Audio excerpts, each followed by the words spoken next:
하루 한 장 시작하도록 하겠습니다. 기도하겠습니다. 하나님 아버지, 오늘도 우리 삶의 터전 가운데 하나님의 아름다우심을 따라 동백과 개나리와 벚꽃이 흐드러지게 핀 신선한 바람이 불어오는 이 봄날을 허락하여 주심에 감사드립니다. 이 평화로운 일상이라는 하루를 오늘도 허락하여 주심에 감사드립니다. 하나님께서는 보이지 않게 일하시며 또 우리의 기도에 응답하시며 악으로부터 죄로부터 우리를 지키고 계심을 믿습니다. 재앙과 재난으로 가득해야 할 인생과 세상을 하나님께서 이렇게 붙드시고 지켜주시고 계시는 줄 믿습니다. 하나님, 오늘날 세상은 종말을 향해서 나아갈지라도 하나님, 바다를 썩지 아니하게 하는 소금과 같이 우리의 삶이 세상과 가정과 공동체에 평화를 가져게 할 수 있는 기도자로 쓰임받는 그 사명을 감당하는 우리의 삶이 되기를 원합니다. 가정과 공동체를 지키는 기도자 되겠습니다. 하나님을 사랑하며 죄를 미워하며 살겠습니다. 오늘도 성령이 붙드시고 인도하여 주옵소서. 오늘의 소중함을 알고 살아가길 원하옵고 우리 구주 예수 그리스도 이름으로 기도드리옵나이다. 아멘. 우리 오늘 출애굽기 10장 말씀 보도록 하겠습니다. 먼저 1절과 2절의 말씀을 보도록 하겠습니다. 여호와께서 모세에게 이르시되 바로에게 들어가라. 내가 그의 마음과 그의 신하들의 마음을 완강하게 함은 나의 표징을 그들 중에 보이기 위함이며 내가 내게 애굽에서 행한 일들 곧 내가 그들 가운데에서 행한 표징을 내 아들과 내 자손의 귀에 전하기 위함이라. 너희는 내가 여호와인 줄을 알리라. 아멘. 여덟 번째 재앙이 시작되기 전에 앞서 하나님께서 이 재앙들을 내리는 이유에 대해서 말씀해 주십니다. 이스라엘과 이집트 사람들에게 여호와가 하나님이심을 알게 하기 위해 내려졌음을 또 이 이적들이 기념비가 되어 후에 계속 회고되도록 하기 위함이라는 것을 밝히 말씀해 주십니다. 즉 이 사건은 당시 이스라엘과 애굽인들만을 위한 그런 역사가 아니라 이 이스라엘의 자손이 오고 믿는 자들에게 또 하나님을 알게 하시는 것과 또 이로써 자신들의 어떤 정체성을 가져야 하는가를 알게 하시기 위함이라고 할 수 있겠습니다. 하나님께서 이 바로의 완악함, 이 강팍함을 사용하셔서 후대까지 이제 이 알도록 계획하신 하나님의 사역이라는 것을 볼 수가 있습니다. 이 인간의 죄와 악조차도 하나님 지금 선으로 바꾸시는 놀랍고 놀라운 지혜를 발견할 수 있는 것입니다. 여기서 반대로 생각해 보면요. 사람은 어떻습니까? 선한 것을 악하게 바꿉니다. 좋은 것도 무가치하게 만들어 버립니다. 예를 들어서 성이라는 가치를 보면은 하나님의 놀라운 축복과 비밀을 가지고 있는데요. 이것을 한낱 저급한 쾌락으로 전락시켜 버립니다. 성에는 이 하나님이 숨겨두신 이 사랑의 연합의 비밀, 이 하나님과의 사랑의 연합까지 이 비밀이 여기 담겨 있습니다. 그리고 창조의 능력이 이 하나님 창조의 능력이 우리 사람 몸에 숨겨두셨잖아요. 이건요 너무나 무한하고 놀라운 가치를 가지고 있는 것입니다. 그런데 이 고귀한 가치를 저질스러운 문화로 전락시키고 말았습니다. 이로 인해서 동시에 하나님의 존귀한 하나님의 형상이 인간의 가치도 추락시키고 있습니다.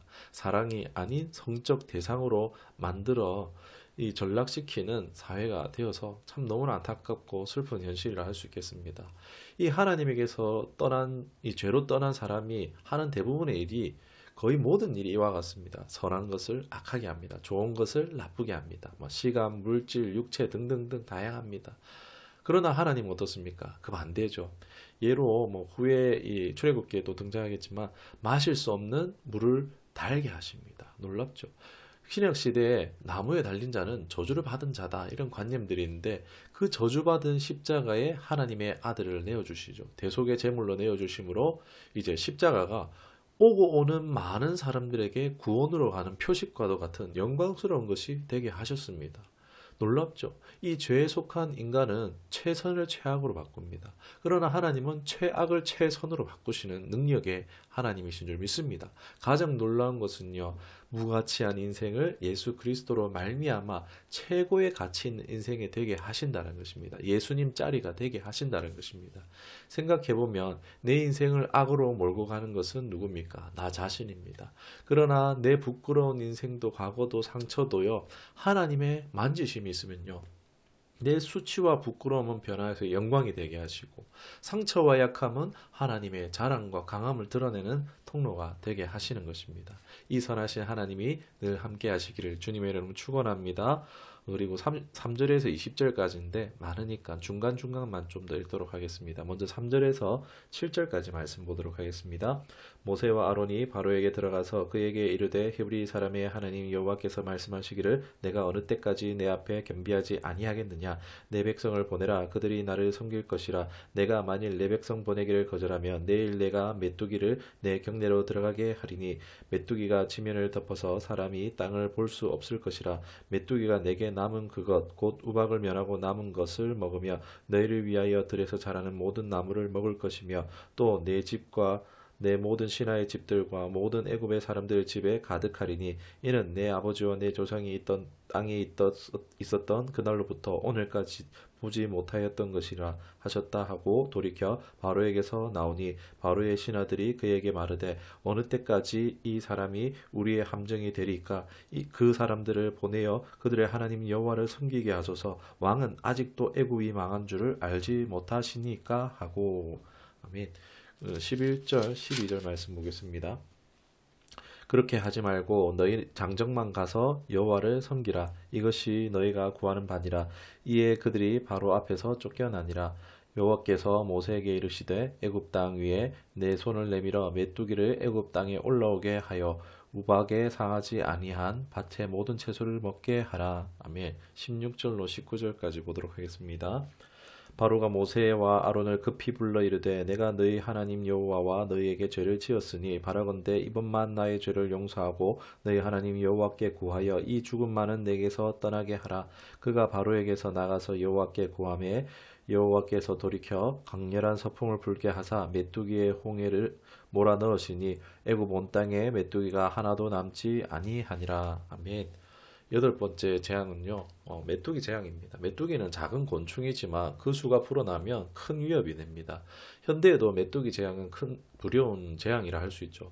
엄청나게 먹어치우면 무서운 속도로 번식하는데 때를 이루면 단순히 이제 벌레라기보다도 마치 거대한 군대와도 같습니다. 재앙 그 자체며 이 메뚜기 떼가 지나간 자리는 말 그대로 황무지가 되고 맙니다.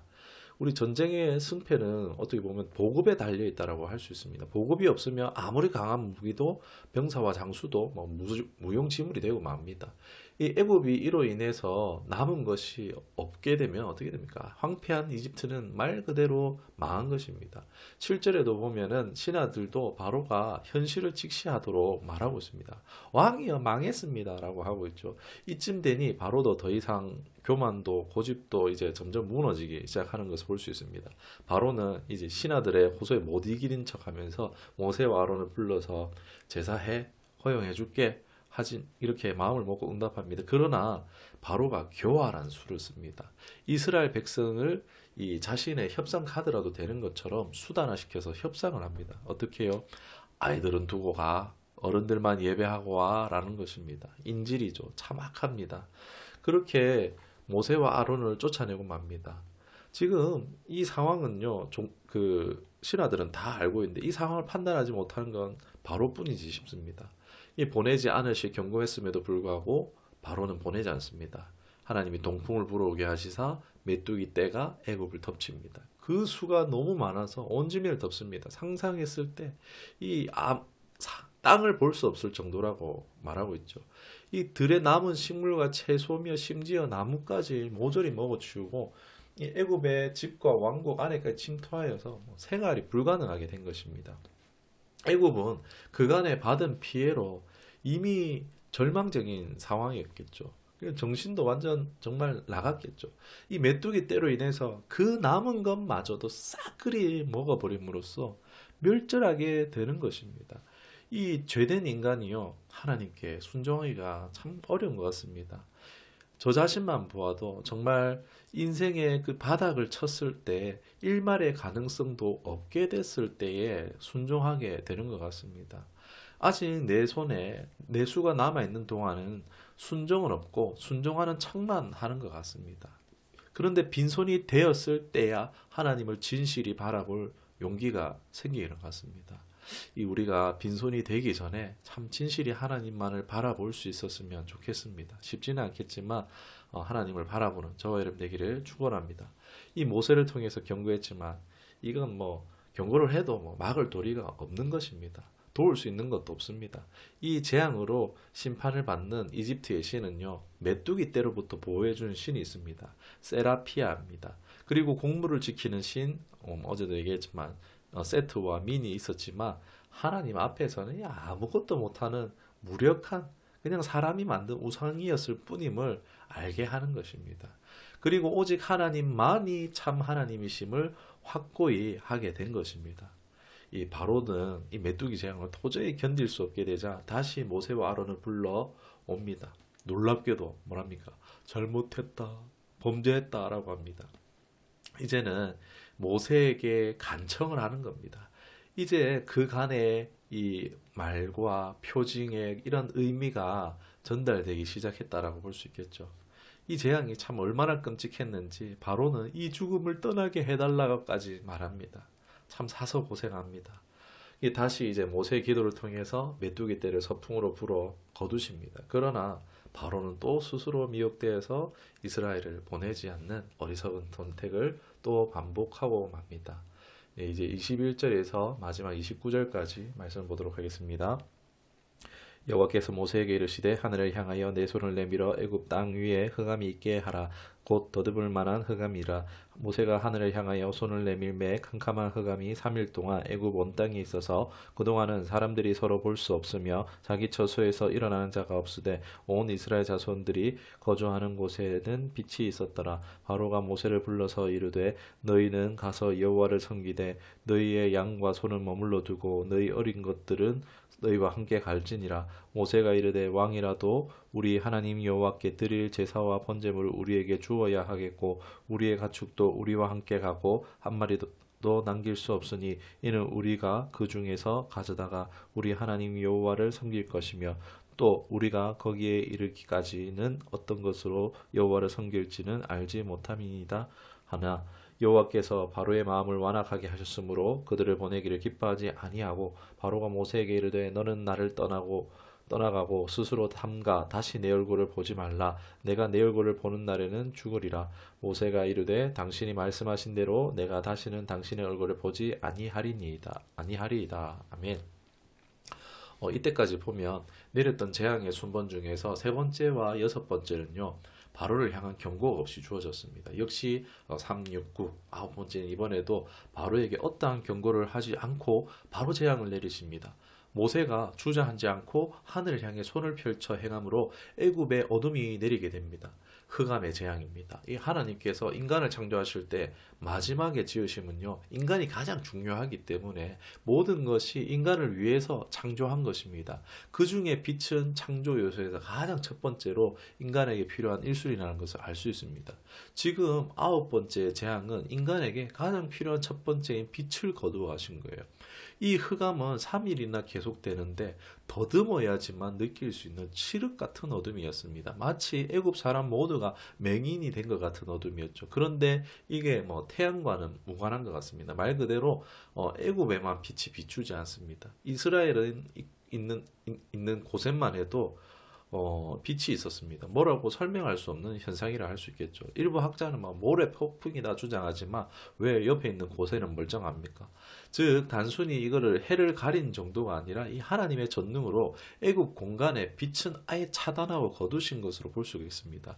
이 의미를 생각해 볼 때 이집트의 최고의 신은 우리가 잘 알듯이 태양신입니다. 그리고 태양신의 아들이 바로 왕이죠. 이런 구조를 가지고 있습니다. 이 자신들에게 가장 강력한 신인 태양을 3일간 가르신 건요. 애굽에게는 굉장한 충격을 안겨 주었습니다. 이건 바로의 입지와 입장에도 직격탄과 다름이 없습니다. 나라의 근간이 흔들리는 사건입니다.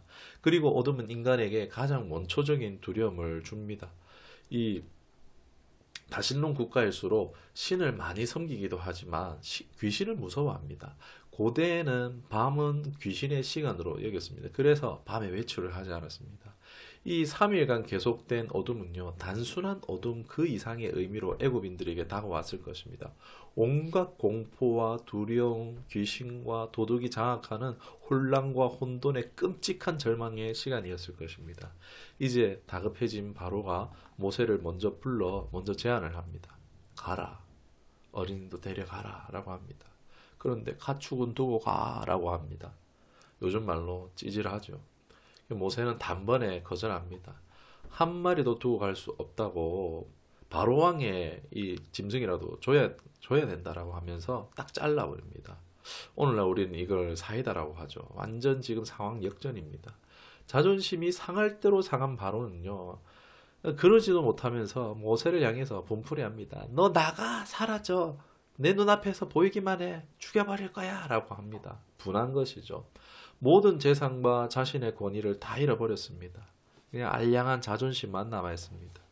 이런 재앙의 이유 중 이집트에 여러 범죄가 있겠지만 이 재앙을 반복해서 당하고 있잖아요. 거기에 정치적인 이유도 있겠지, 경제적인 이유도 있겠지만 끝내 이 자존심 때문에 돌이킬 수 없는 더 큰 재앙을 계속 맞이하고 있습니다. 여러분, 자존심 이게 뭘까요?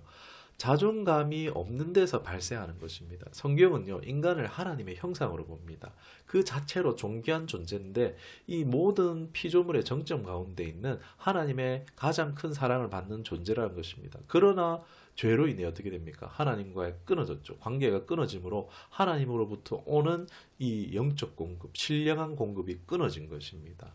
내면의 공급이 끊어진 것입니다. 존귀함을 잃어버렸습니다. 영광을 상실했습니다.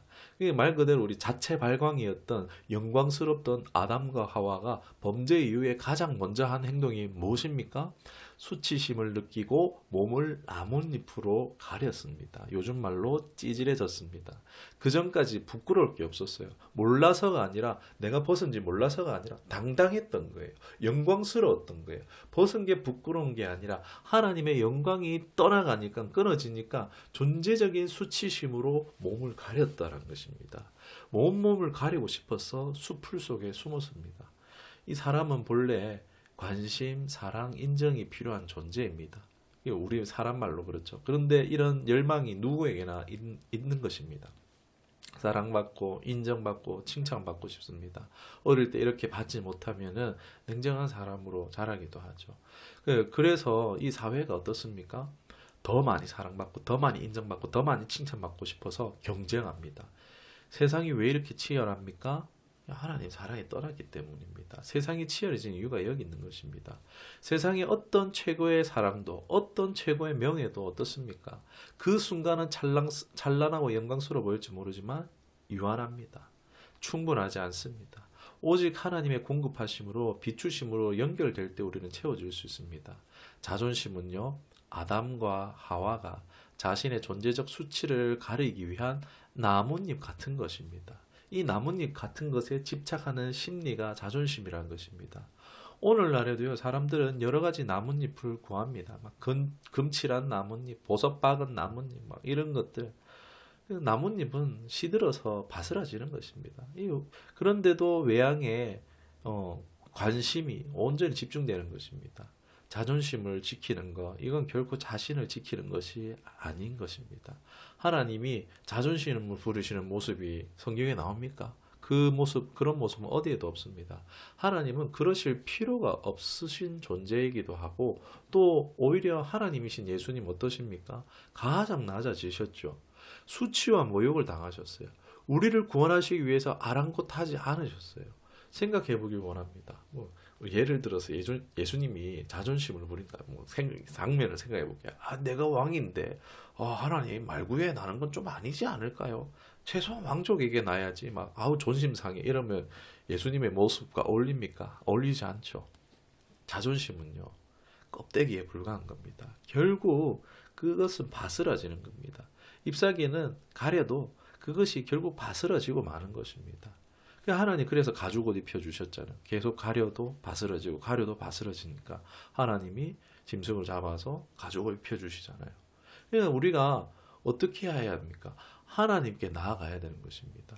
하나님께 나아갈 때 우리는 저절로 존귀한 하나님의 형상으로 회복되어진다는 것입니다. 진정한 존재로서의 가치와 의미인 자존감을 가지고 환경의 영향을 받지 않고 살 수 있게 되는 것입니다. 우리 주변에 자존심 강한 사람이 참 많죠. 그만큼 공허하며 상처가 많은 사람들이라는 의미입니다. 자존심 부리는 걸 보고 있노라면 옆에서 답답하고 화나지 마. 긍휼히 여깁시다. 그 하나님의 사랑이 긍휼이 그들 안에 부어지도록 거짓된 저하는 깨어지고 존귀한 하나님의 형상으로 회복되어지길 기도해주는 모세와 같은 중보자들이 될 수 있기를 주님의 이름으로 축원합니다. 말씀을 기억하며 기도하겠습니다. 악을 선으로 바꾸시는 하나님 아버지 은혜 감사드립니다. 내 삶도 하나님 안에서 모든 것이 합력하여 선을 이루게 될 줄을 믿습니다. 하나님, 나의 계획은 실패하지만 그러는 내 삶에 하나님 뜻은 이루어집니다. 나를 의지하는 어리석은 인생이 되지 않게 하여 주옵시고 진실이 하나님만 바라보는 지혜로운 인생이 되기를 원합니다. 그리고 나는 사랑받는 하나님의 자녀입니다. 이 사실 잊지 않기를 원합니다. 세상 어떤 것도 바꿀 수 없는 그 하나님의 사랑 안에서 살게 하여 주시옵소서. 세상 그 무엇보다 하나님을 즐거워하는 기뻐하는 영적인 성숙함이 우리에게 있기를 원합니다. 그렇게 되기를 원합니다. 하나님의 영광을 나타나는 삶 되기를 원하옵고 우리 구주 예수 그리스도 이름으로 기도드리옵나이다. 아멘.